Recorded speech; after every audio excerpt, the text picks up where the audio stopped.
Hey guys, so I've been having a lot of fun playing through Storm 4 since it released yesterday, and I have been hearing a lot of good things from a lot of you guys out there who also have the game. But one thing caught my eye yesterday when I saw it, it was the review of Storm 4 from IGN. And you can go on IGN.com or even their YouTube channel and watch the review right now.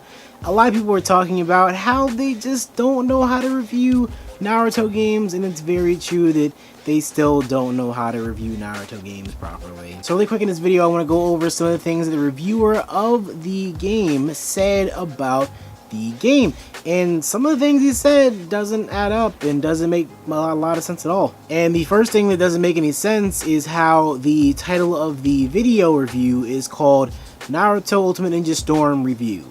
There's no 4 in there anywhere, but it's for the 4th year. I don't know why they made that mistake, but that's like the first mistake they made. And granted, after watching their video review, a lot of things they said are pretty true about the game, but some of the things they said absolutely don't make much sense. Now here's the first thing that they said that didn't make much sense to me.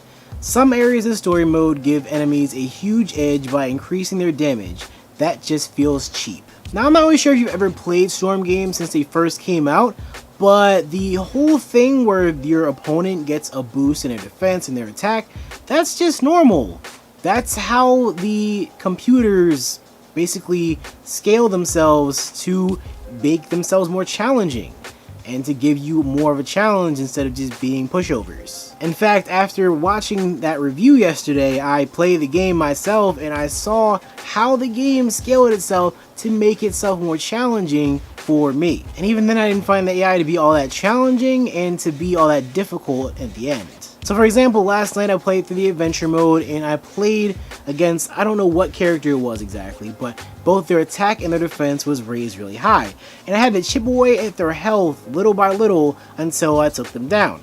It didn't take me that long, it took me a little longer than normal battle would, but still it wasn't that difficult and not that challenging. So I'm not really sure what you're talking about when it comes to the enemies getting these buffs, because that's just a normal thing and that's how they scale themselves to become more challenging. And trust me, it's not a huge edge whatsoever. And for the whole thing about the AI being cheap, that goes along with the next thing he said. AI opponents have a bad habit of falling into a repetitive cycle of evading and spamming ranged attacks. Now, I don't really know if I have to really explain this to some of you, but if you've ever played a Storm game before, you played against people online, or even for me, I had people I played against at college before who also did this, you know those players who play as Tenten and Datara and fucking, what is it, the second Mizukage? You know those players who do those spamming ranged attacks.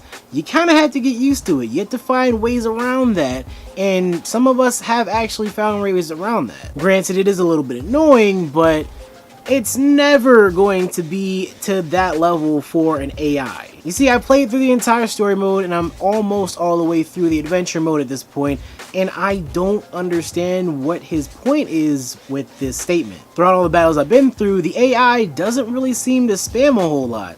I mean, even at some points, it seems the AI actually has a better sense of intelligence than I thought it would. And in terms of you saying them spamming range attacks, what exactly does that mean? Because, are you talking about throwing shuriken? Because that's kind of a strategy. I mean, people do that all the time. It's not really called spamming, and it's called spacing. And the whole thing with the AI evading, that's kind of what they're supposed to do. They're supposed to evade your attacks. Alright, so the last point I have to make is something that doesn't make any sense. And a lot of people in the comment section of that video definitely had to agree with what I'm about to say. So dude in the video, he said that the roster has 61 characters. Now arguably people would say that might be true because there are some duplicates of characters and there are also transformations of certain characters.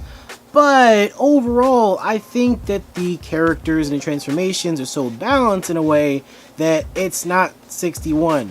Even though there are some duplicates and transformations, they technically do count as separate characters. Although a character's different transformations may look similar, it doesn't mean that they're going to be the same type of character throughout each transformation. Some of them have different combos and they have different ninjutsu, different ultimate jutsu. They're different characters technically in their own right. And what fucks me up is the fact that the dude said that there's 61 characters in the game when there's technically not. There's technically over 100 characters. Technically, I'm using that word very sparingly, but still, it's technically over 100 characters. But at the end of the review, the dude says there's a large roster of characters. I mean, yeah, there is a large roster of characters, but it's not 61 of them. Look, when it comes down to it, when you review a game like Naruto Ultimate Ninja Storm 4, you have to look at it objectively. If you're the type of person who doesn't have an interest in Naruto in any single way, you probably don't want to buy Storm 4. Storm 4 is an example of one of those games, if you are a fan of the series, then you're most likely going to buy the game, and that's what it is made for the fans of the series. I'm not really sure if the dude reviewing this is a Naruto fan or even playing the games before this, but it's very clear that he's reviewing this from a stance of somebody who isn't a Naruto fan. And even at that, he seems to be nitpicking at certain things that aren't that important about the game. Now I want to go over some of this and more in my review of the game when it comes out, hopefully on Friday, maybe on Saturday, I'm not sure. Sometime over the weekend it's going to come out. But the point is, guys, when it comes to anything related to anime video games, don't go to IGN because most of the time they have no idea what the fuck they're talking about. So yeah guys, hopefully you enjoyed this video. If you did, don't forget to give it a thumbs up and don't forget to subscribe for more just like this one or even more Naruto content. For now, it's me, NextLevelOtaku, saying stay gold, and I'll see you guys later.